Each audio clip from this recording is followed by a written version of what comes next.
Hey guys, this is Speed Tiger और आज के इस वीडियो में मैं आप लोग के साथ आपकी सबसे फेवरेट सीरीज को वापसी लेकर आया हूँ, जो कि है न्यू एवेंजर्स की सीरीज। मुझे पता है कि ये सीरीज आप लोग की शुरू से ही फेवरेट है, जब से मैंने इसका पहला एपिसोड शेयर करा था, जिसमें हमने देखा था कि ब्रेक डाउन होता है सिटी के अंदर और सारे नए एवेंजर्स जो हैं आपस में मिलते हैं एवेंजर्स डिसअसेंबल की स्टोरी के बाद। लेकिन जैसा कि आपको पता है कि सिविल वॉर की स्टोरी के बाद बहुत कुछ बदल चुका है मार्वल कॉमिक्स में। तो अब जो ये न्यू एवेंजर्स है, ये बेसिकली वो एवेंजर्स हैं जो कि कैप्टन अमेरिका का साथ दे रहे थे और सीक्रेट एवेंजर्स कहला रहे थे। लेकिन क्योंकि अब उनको न्यू एवेंजर्स की सीरीज को कंटिन्यू करना था, तो उन्होंने न्यू एवेंजर्स की सीरीज इन लोगों को दे दी। तो मतलब उन लोगों को जो कि कैप्टन अमेरिका के साथ थे और अब वो छुप छुप के घूम रहे हैं, जो सुपर हीरो रजिस्ट्रेशन एक्ट से रजिस्टर्ड नहीं हुए हैं। यानी इनके पीछे हर वक्त जो है पुलिस वाले और शील्ड के लोग लगे रहते हैं। और हमने देखी कि एक दूसरी टीम है जो कि माइटी एवेंजर्स की टीम है। उसको मैं जो हूँ इस सीरीज के बाद कंटिन्यू करूंगा, क्योंकि ये दोनों सीरीज आपस में बहुत ज्यादा कनेक्टेड है। लेकिन इसका जो एंड होगा वो हमारी उस सीरीज का शुरुआत होगा।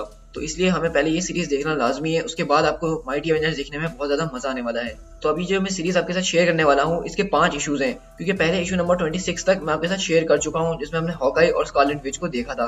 अब मैं इशू नंबर 27 से लेकर 31 तक आपके साथ शेयर करूंगा, क्योंकि इसके अंदर हमारा एक स्टोरी आर्क कवर हो जाएगा। तो इस तरह मैं जो हूँ अब न्यू एवेंजर्स और माइटी एवेंजर्स के जो है पूरे पूरे स्टोरी आर्क उनको सीरीज की तरह आपके साथ शेयर किया करूंगा। तो इस स्टोरी आर्क के अंदर 5 इश्यूज हैं, तो इस वीडियो के भी 5 एपिसोड्स होंगे, क्योंकि मैं हर एपिसोड को बहुत अच्छी तरीके से और डिटेल में समझाना चाहता हूँ आप लोगों के साथ। एक बात ध्यान में रखिएगा कि अब जो हमारा अगला बिग इवेंट आ रहा है, जो कि सीक्रेट इन्वेजन का है, उसमें माइटी एवेंजर्स और न्यू एवेंजर्स के कॉमिक बहुत ज्यादा अहमियत रखते हैं। तो ये कॉमिक आप बिल्कुल भी मिस नहीं करिएगा। और ये स्टोरी भी जो है ब्रायन माइकल बेंडिस ने ही लिखी है, जो कि हाउस ऑफ एम की स्टोरी जिन्होंने लिखी थी, एवेंजर डिसअसेंबल्ड की स्टोरी, न्यू एवेंजर्स, यानी जितनी भी स्टोरीज हम अभी तक पढ़ते हुए आ रहे हैं सिविल वॉर वगैरह की, ये सारे एक ही राइटर ने लिखी हैं। और ये तकरीबन समझ लीजिए कि 2000 का जो दौर था वो ब्रायन माइकल बेंडिस का ही दौर था, और इन्होंने बहुत जबरदस्त कॉमिक्स लिखे हैं इस दौर में। लेकिन इस कॉमिक की खास बात यह है कि इसकी जो आर्ट है वो एक यू नाम के आर्टिस्ट ने बनाई है, और मैं कहूँगा कि इस कॉमिक का आर्ट जो है वो बहुत ज्यादा ही जबरदस्त है। मैं जैसे जैसे कॉमिक बुक आपके साथ शेयर करूंगा, आप बोलेंगे कि वाकई में इस कॉमिक बुक का आर्ट बहुत ज्यादा जबरदस्त है। तो इसलिए जो एपिसोड मैं आपके साथ शेयर कर रहा हूँ इसका, और जो मैंने इसमें कॉमिक इस्तेमाल किया होगा, उसमें से मैं कुछ खास खास पिक्चर्स जो है वॉलपेपर की तरह बना के उनको मैं अपने गूगल ड्राइव पे अपलोड कर दूंगा, ताकि आप लोग वहां से जाके इसको डाउनलोड कर सकें। क्योंकि मुझे पता है कि इस कॉमिक्स के विजुअल इतने ज्यादा खूबसूरत है कि आप बोलेंगे कि वाकई में ये वॉलपेपर लगाने के काबिल है। सो गाइस, अगर आप मेरे चैनल पे फर्स्ट टाइम आए तो प्लीज मेरे चैनल को सब्सक्राइब कीजिएगा और मेरे चैनल को सपोर्ट करते रहिएगा इस तरह की और कॉमिक बुक सीरीज देखने के लिए। सो गाइस, चलिए अपनी नई सीरीज को स्टार्ट करते हैं।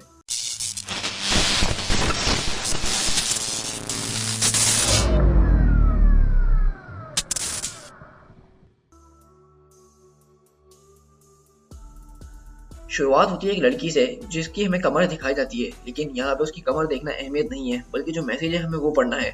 और बेसिकली ये मैसेज है रोनिन का। तो आपको अगर याद हो कि न्यू एवेंजर्स की सीरीज में हमने देखा था कि रोनिन कौन है, तो रोनिन एक लड़की होती है जिसका नाम माया लोपेज होता है। तो इसने ये मैसेज सेंड करा है मैट मैडॉक यानी कि डेयरडेविल को, और वो बोलती है कि हेलो मैट, मैं माया लोपेज बोल रही हूँ, और तुम्हें मेरे बारे में सुन के ऐसी हैरत हो रही होगी, क्योंकि जो भी हमारे बीच लास्ट टाइम हुआ था उसके बाद हमें लग नहीं रहा था कि हम दोनों कभी फिर से मिलेंगे। लेकिन यहाँ पे ये बात जरूरी नहीं है। अगर तुम मेरा ये मैसेज पढ़ रहे हो तो इसका ये मतलब है कि मैं मर चुकी हूँ। सबसे पहले तो तुम्हें मैं ये बताना चाहूंगी कि मेरी जिंदगी में क्या चल रहा था और मेरे साथ क्या क्या हो रहा था। और मुझे पता है कि तुमने इसके बारे में थोड़े बहुत रूमर्स तो सुन लिए होंगे, क्योंकि तुम्हारा तो काम ही कुछ ऐसा है। एक महीने पहले तुमने कैप्टन अमेरिका को मेरे पास भेजा था ताकि मैं उनकी मदद कर सकूं उनके जापानीज अंडरवर्ल्ड मिशन के अंदर, और मैंने एवेंजर्स के साथ मिलकर उनका एक साथ भी दिया था। लेकिन उनका वो मिशन तो सॉल्व हो चुका था, लेकिन मेरी जस्तजू वहां से और ज्यादा बढ़ गई थी, क्योंकि मुझे वहां से कुछ ऐसा शक हुआ था कि जापानीज अंडरवर्ल्ड के अंदर कुछ बहुत ज्यादा खतरनाक चीजें हो रही हैं, मतलब जो कि हमारी पूरी दुनिया को अफेक्ट कर सकती हैं। लेकिन मेरे दिमाग जो था सिर्फ एक ही बात में चल रहा था कि तुमने कैप्टन अमेरिका को मेरे पास क्यों भेजा, तुम चाहते तो उसको किसी और के पास भी भेज सकते थे। लेकिन मुझे पता है कि इसका एक ही मतलब है कि तुम मेरे बारे में हद से ज्यादा सोचते हो, और इतना तो शायद मैंने भी नहीं सोचा था कि तुम मेरे बारे में इतना सोचते होगे।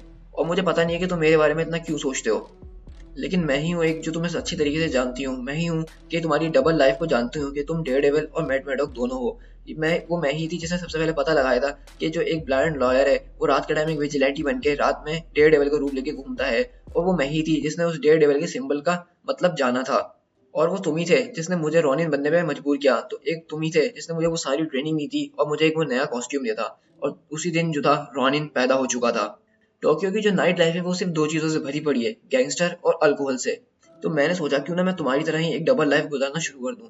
तो इसलिए मैं उन पार्टीज के अंदर घुस गई और मैंने सबसे अच्छा डिस्गाइज लिया, मतलब एक ऐसी लड़की बन के घुस गई जिसको हर कोई देखना चाहता था।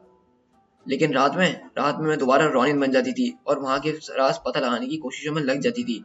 लेकिन पूरा दिन जब मैं लड़की बनी होती थी तो मुझ पे कौन शक करेगा, मैं थी इतनी खूबसूरत कि हर कोई मेरे जाल में फंस जाता था। लेकिन उनको क्या पता कि रात में जिससे उनकी धुलाई होती थी वो मैं ही हुआ करती थी। लेकिन जब उन्होंने मेरे बारे में थोड़ा बहुत जानना शुरू करा तो उनको ऐसा लगने लगा कि मैं एक अमेरिकन सुपर हीरो हूँ और हो सकता है कि मैं वहाँ की सिविल वॉर से भाग के जापान में शिफ्ट हो गई हूँ। वो सिर्फ अंदाजे लगा रहे थे कि मैं शायद डेयरडेविल हो सकती हूँ, या फिर मैं आयरन फिस्ट हो सकती हूँ, या फिर हो सकता है कि मैं खुद निक फ्यूरी हूँ। और मुझे उनके ये सारे रिमोट सुनना बहुत ज़्यादा पसंद थे। लेकिन मसला यहाँ पे खड़ा हो गया था, क्योंकि मुझे इन सारे मिशन पे खुद कैप्टन अमेरिका ने लगाया था और ये बात उन्होंने किसी और को नहीं बताई थी। तो आखिर में मुझे जाकर रिपोर्ट जो करनी थी वो अवेंजर्स को ही करनी थी। लेकिन जैसा कि मैं देख रही थी कि अब अवेंजर्स का तो सवाल पैदा होता ही नहीं है, क्योंकि वो दोनों ग्रुप्स आपस में बढ़ चुके थे और तुम्हारी एक स्टूपिड सिविल वॉर के चक्कर में वो लोग आपस में ही लड़ रहे थे। तो मुझे ये समझ में नहीं आ रहा था कि अगर अब मैं रिपोर्ट करूंगी तो वो किसको करूंगी। अब मुझे समझ में नहीं आ रहा था कि मैं अब करूं तो क्या करूं, क्योंकि कैप्टन अमेरिका ने मुझे इस मिशन के लिए रिक्रूट करा था। लेकिन आयरन मैन ने मुझे ऑफर करी थी कि तुम जब चाहो हमारी टीम में आ सकती हो। तो अब मुझे कहाँ जाना चाहिए, मुझे किस साइड पे जाना चाहिए। आखिर में मैंने अपने आप को जो है इस कश्मकश में फंसा लिया था और मुझे समझ में नहीं आ रहा था मैं क्या करूं। तो मैंने सोचा मैं इन दोनों में से कुछ भी नहीं करूंगी और अब से मैं जो भी करूंगी वो अपने दम पे करूंगी, क्योंकि अब मुझे वैसे भी नहीं पता था कि अब इसके बाद एवेंजर्स होंगे भी या नहीं होंगे, क्या कैप्टन अमेरिका और आयरन मैन दोबारा एक साथ मिलेंगे भी या नहीं मिलेंगे। तो मैं इस तरह बीच में लटकी रह जाती। तो मैंने सोच लिया कि मैं अपना काम जारी रखूंगी और जबकि जब देखी जाएगी जब कभी कोई एवेंजर्स वगैरह होंगे, लेकिन मैं अपना काम करने से रुक नहीं सकती थी। तो मैंने वैसा ही किया, मैं अपने काम में लग गई और मैं किसी के पास भी नहीं गई। लेकिन जैसा कि मैंने तुम्हें कहा कि अगर तुम्हें मेरा ये ईमेल मिल गया है तो इसका मतलब है कि मैं अपने मिशन में फेल हो चुकी हूँ, या फिर हो सकता है कि मैं एक ऐसी मुसीबत में फंस गई हूँ जहाँ पे मैं अकेले लड़ ना पाऊँ। मुझे पता है कि ये थोड़ी एरोगेंस है मेरे अंदर, लेकिन मैं क्या करूँ, क्योंकि आज तक मुझे किसी ने हराया नहीं है। सिर्फ जापान के अंदर, पूरे जापान के अंदर सिर्फ एक ऐसा असैसिन ग्रुप है जो कि शायद मुझे हरा सकता है, और उसका नाम है दी हैंड। और उनका जो नया लीडर है वो बहुत ज़्यादा खतरनाक है, और मज़े की बात यह है कि वो तुम्हारी एक्स गर्लफ्रेंड है जिसका नाम है इलेक्ट्रा। मैं जो हूँ उनकी ऑर्गेनाइजेशन में भी घुस गई और उनको भी मैंने चीर फाड़ कर रख दिया जैसा कि मैं रोनित थी। मैंने इतने लोगों को मारा है जितने मैं गिन भी नहीं सकती। लेकिन वो लोग भी कम नहीं थे, क्योंकि वो लोग एक ट्रेंड असासिन्स थे और उन लोगों ने हर वो कोशिश करी मुझे मारने की जिससे वो मुझे हरा सकें, लेकिन कोई फायदा नहीं हुआ। मैं उन सबके ऊपर भारी थी।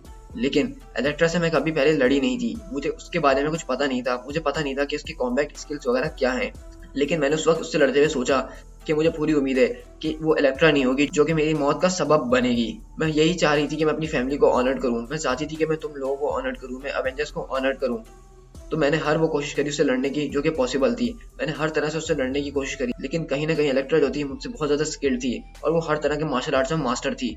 और इसी तरह हम यहीं पे देखते हैं कि जब ये सारा फ्लैशबैक सुना रही होती है तो हम देखते हैं इलेक्ट्रा जो होती है रोनिन को अपनी साई से जो है उसके पेट में आर पार करके उसको मार देती है और साथ में उसकी शक्ल भी देख लेती है। और हम यहीं पे देखते हैं कि जो माया लोपेज जो है वो मरी पड़ी होती है, लेकिन इलेक्ट्रा बोलती है कि इसको वापसी जिंदा करो, हमें इसकी ज़रूरत है। और हम यहाँ पे देखते हैं कि यहाँ पे बेसिकली एक जापानीज क्लैन है जिसका नाम है दी हैंड, और यहाँ पे हम देख रहे हैं कि ये लोग बहुत ज़्यादा लोग पावरफुल हैं, ये बहुत ज़्यादा ट्रेंड लोग हैं, और यहाँ तक कि ये माया लोपेज को मौत से दोबारा जिंदा भी कर रहे हैं। तो ये काफ़ी इंटरेस्टिंग बात है, क्योंकि जापानीज के अंदर बहुत सारे अंडरग्राउंड जो है ऑर्गेनाइजेशन चल रही हैं और दी हैंड जो है उनमें से एक बहुत बड़ी ऑर्गेनाइजेशन है। तो हम बेसिकली देखते हैं कि वहाँ पे जो प्रीस्ट वगैरह होते हैं वो कुछ मंत्र वंत्र पढ़ते हैं और उसके बाद माया लोपेज जो है वो वापसी अपने होश में आ जाती है। तो इलेक्ट्रा बोलती है, माया मुझे पता है कि तुम सुन नहीं सकती हो, लेकिन तुम मुझे देख के अंदाजा लगा सकती हो कि मैं तुमसे क्या कह रही हूँ। तो मैं तुमसे यही कह रही हूँ, तुम मेरे खिलाफ बहुत अच्छी तरीके से लड़ी, लेकिन ये मेरे लिए उससे भी बड़ा ऑनर होगा जब तुम हमारे साथ लड़ोगी, जब तुम हमारे लिए तैयार हो जाओगी।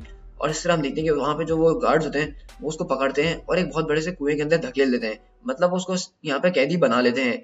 मतलब यहाँ पे इलेक्ट्रा जो है उसका कुछ और प्लान है, मतलब वो माया लोपेज को कुछ हिप्नोटाइज वगैरह करना चाहती है जिसके जरिए माया जो है इसकी साइड पे हो जाए। जैसा कि तुम्हें पता है माया कि हमारे तरीके यानी कि दी हैंड के जो तरीके हैं वो हंड्रेड्स ऑफ ईयर्स पुराने हैं, और हमारे पास एक ऑनर का कोड है जो कि हर वॉरियर के अंदर होता है। तुम एक बहुत जबरदस्त वॉरियर हो, लेकिन तुम्हारा कोई पर्पस, कोई फोकस नहीं है। तो यहाँ से हम तुम्हें एक पर्पस और एक फोकस देंगे जिसके जरिए तुम लड़ सको। और वहीं पे हम देखते हैं कि माया का जो ईमेल है वो दोबारा कंटिन्यू होता है और बोलती है कि मुझे उनको ले जाने नहीं देना मेट, तुम मेरी मदद करो।